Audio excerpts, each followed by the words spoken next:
ឡងនេះជាងមួយខែបងប្អូនបាទមកទីហើយខាងក្រោមវានៅតែលាស់មកវិញបងប្អូនបាទវានៅតែបន្តលាស់អញ្ចឹងយើងប្រឡាស់វាទៀតទៅបាច់ទុកវាទៀតបាទដើមខ្លះក្រុមការងារយើងអត់ទាន់បានប្រឡាស់ស្លឹកខាងក្រោមបាទអញ្ចឹងបងប្អូនយើងបន្តប្រឡាស់ស្លឹកវាចាញ់បានប៉ុណ្នេះហើយបងប្អូនបាទហើយផ្កានៅបង្គាបទី1ទី2ទី3យើងប្រឡាស់ទី4យើងអាចទុកបានណាបងប្អូននេះផ្លែបាទផ្លែដើមដើមល្អច្រើនតែដូចបងប្អូនបានដឹងដោយសារអាកាសធាតុវាក្តៅខ្លាំងពេកអញ្ចឹងស្លឹកមួយចំនួនវារួញនេះមិនមែនមួយស្អីទេបងប្អូនបាទដោយសារបញ្ហាអាកាសធាតុស្លឹកម្ទេសយើងវាប្រឹងបង្រួមដើម្បីទប់ទល់ជាមួយនឹងអាកាសធាតុអញ្ចឹងទៅវាធ្វើឲ្យរៀងរួញកញ្ញង់បាទរួញតិចបាទនេះជារូបរាងដើមអាយុកាលបានមួយខែជាងបងប្អូនមួយខែជាងនេះបាទមួយខែជាងហើយប៉ុណ្ណឹងរូបរាងប៉ុណ្ណឹងបងប្អូនហើយនេះយើងចង់ខ្សែទប់បាទនេះខ្សែតំណក់ទៅយកតំណក់យើងដែលយើងដាក់តាមតំណក់ទឹកនេះឯងបងប្អូននៅពេលដែលយើងប្រើយូរទៅវាធ្លុះធ្លាយវាដាច់ដោចអីទៅយើងយកមកច្នៃធ្វើខ្សែណនងគ្រឿងទប់ដើមវាបាទទប់ដើមវាប៉ុណ្ណឹងបងប្អូនរួញរៀងច្រើនតែបងប្អូននេះបាទស្លឹកវានេះឡើងរួញច្រើនណាស់នេះតែដោយសារវាអត់មានរុយសអត់មានអីវាបើសិនជាក្នុងករណីរួញនេះវាដោយសារសត្វល្អិតពពួកជញ្ជក់រុក្ខរស់វាចម្លងទៅជាមូសអ៊ិចយើងអត់អាចព្យាបាលបានទេបងប្អូនប៉ុន្តែបើសិនជាវារួញដោយសារអាកាសធាតុវាក្តៅវាអីវាប្រឹងពង្រួមស្លឹកវាឲ្យទូចដើម្បីទប់ទល់នឹងកម្ដៅអីហ្នឹងអត់បញ្ហាទេបាទយើងអាចប្រើសារធាតុមួយចំនួនដើម្បីកែកន់វាវិញបានបងប្អូនអាចប្រើពពួកHumic acid បាទបាញ់ឬក៏បញ្ចូលតាមតំណក់ទឹកហើយអាចប្រើសារធាតុពពួកសារាយសមុទ្រអីហ្នឹងដើម្បីឲ្យវាទប់ទល់ជាមួយនឹងកម្ដៅជាមួយអាកាសធាតុអីហ្នឹងបាទជាមួយខ្ញុំនឹងទម្លាក់ការបង្ហោះការបរិយាយរបស់ខ្ញុំនៅក្នុង comment ដើម្បីឲ្យបងប្អូនអាចមើលបានជាគំនិតបន្ថែមបាទកុំឲ្យវីដេអូនេះវែងហើយបងប្អូនអាចអានមើលការពិពណ៌នាលម្អិតថាហេតុអីក៏ស្លឹកម្ទេសយើងនៅពេលដែលក្តៅខ្លាំងនេះវាទៅជារួញរបៀបនេះបាទរួញរបៀបហ្នឹងស្លឹកវាបងប្អូនមើលឃើញអត់សូវរីកធំទេបាទ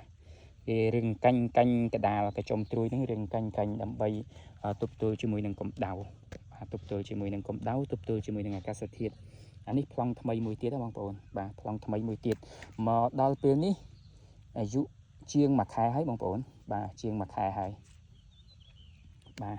ហើយចាប់ផ្ដើមចាញ់ក្តឹបមករៀងច្រើនដែរហើយបងប្អូនបាទទើបតែត្រូវភ្លៀងបាន1មេធំបាទបាន1មេធំហើយរលឹមតិចហ្នឹងបាន2មេបាទអញ្ចឹងបាន3មេហើយបងប្អូនអញ្ចឹងយើងចាប់ផ្ដើមកែកន់ចាប់ផ្ដើមបំពន់ចាប់ផ្ដើមបាញ់សារធាតុមួយចំនួនដើម្បីទប់ទល់ជាមួយនឹង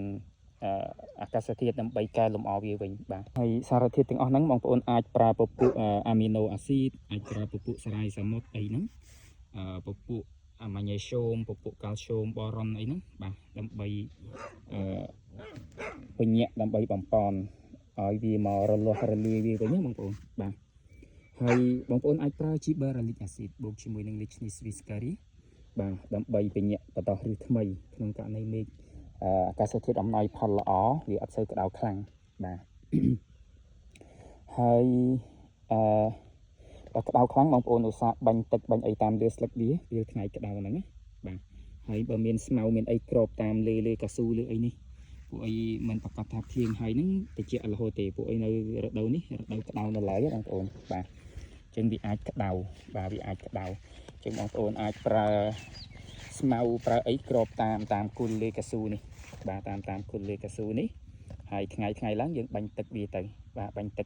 ទឹកធម្មតាយើងបងប្អូនលើស្លឹកហ្នឹងបាទបាញ់ទឹកធម្មតាលើស្លឹកហ្នឹងអញ្ចឹងសារធាតុមួយចំនួនខ្ញុំបញ្ជាក់ឡើងវិញបងប្អូនអាចប្រើបានមានពពួកសារាយសមុទ្របាទពពួកអាមីណូអាស៊ីតបាទពពួកកាល់ស្យូមបូរ៉ុនដាក់បាញ់វាជំនួយស្លឹកវានេះបងប្អូននេះស្លឹកនេះនៅរួមទូចនេះ vì ruồi tịch tịch nắng ruồi tịch tịch đời xa à ca sát thiệt đời xa cầm đau khăn nắng chẳng bong ôn ái bánh đậm bay oi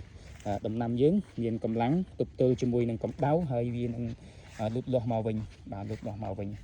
bà mình chẳng tên này bong ôn này ruồi xanh group đám bong ôn này ruồi chẳng ảnh hay ruồi ní mình mua sợi tế bong ôn bà vì tôi từng mua sợi bà săn chỉ miên ruồi so miên ấy tràn hay vì chlong máu cho bà nó chỉ mua sợi hay bàn tay ruồi ắt mua sợi ní đời xa cầm đau ní bong ôn ái bánh xa thiệt mà chấm nuôi này không bàn chạy miên bột phụ amino acid miên bột phụ sarai samot bong ôn ái bánh calcium bánh boron ấy nắng bột phụ micro thiết bong ôn chỉ rôm tới micro thiết hơi cầm xây đã uy rây khẳng ấn bong ôn bạc thỏi phụ ấy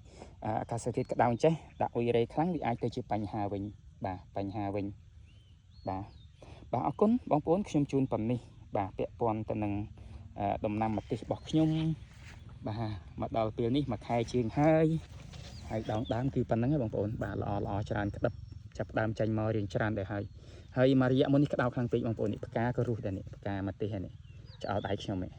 រុះ ហើយ នេះ នេះ បាទ អត់ ជាប់ ទេ ក្តឹប ខ្លះ រុះ ដែរ ខ្លះ ក៏ ជាប់ ទៅ បាទ